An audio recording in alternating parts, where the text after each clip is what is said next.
The White House is hiding President Donald Trump's calls with foreign leaders by refusing to release readouts of his conversations with them, a move that contrasts with the policies of former administrations.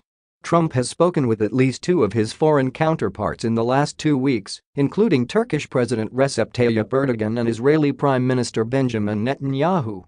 But the White House only confirmed the calls after they were reported in the foreign media. It's unclear if the suspensions of the readouts is temporary or permanent, according to CNN. The move comes as questions continue about what was said during Trump's private, one-on-one meeting with Russian President Vladimir Putin in Helsinki. Readouts' official descriptions of Trump's phone conversations are usually short and dry with little news or details of the conversations. But the readouts do confirm what leaders the president is speaking to.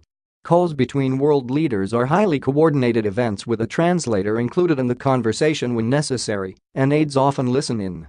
Talking points and briefing papers are prepared in advance and given to the president. The national security advisor is on the call, and a transcript of the conversation is circulated to key aides. The last readout the White House issued was June 16, when Trump called Hungarian Prime Minister Viktor Orban. President Donald J. Trump spoke today with Prime Minister Viktor Orban of Hungary to congratulate him on the formation of his new government, it's read. Both leaders agreed on the need for strong national borders and reflected on the president's successful summit with Chairman Kim Jong-un of North Korea. The two leaders further pledged to keep United States-Hungary relations strong. Foreign governments can, and often do, release their own readouts of the calls with Trump.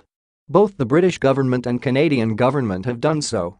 Additionally, details of the calls not contained in the readouts have leaked.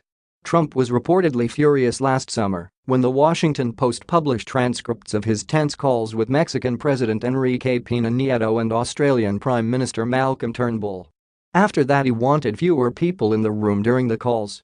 He was also angry after it leaked this spring that he had been told by his national security team not to congratulate Putin on his re-election victory during their call. He did so. The president prefers the personal approach in his diplomatic relations and likes to forge a bond with his counterparts. But Trump's more freewheeling style has caused a few bumps in the diplomatic road. Shortly after he took office, the president gave his personal cell phone number to a handful of world leaders, The Washington Post reported earlier this month. In April 2017, White House aides were caught off guard when the Canadian government issues a readout of a call between Prime Minister Justin Trudeau and Trump. No one at the White House knew the call had taken place. We had no idea what happened, a senior official told the paper. After that incident, White House aides encouraged the president to route all his calls with foreign leaders through the Situation Room, as required under federal records law.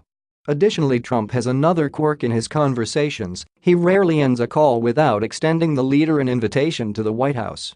"Next time you're in Washington, stop by for lunch at the White House," he often says, the Post reported. He even makes the offer when advisors ask him not to. He did so with Brazilian President Michel Temer, who is fighting corruption allegations, last fall. White House aides then spent the next several weeks dodging calls from the Brazilian ambassador, who was trying to set up the luncheon.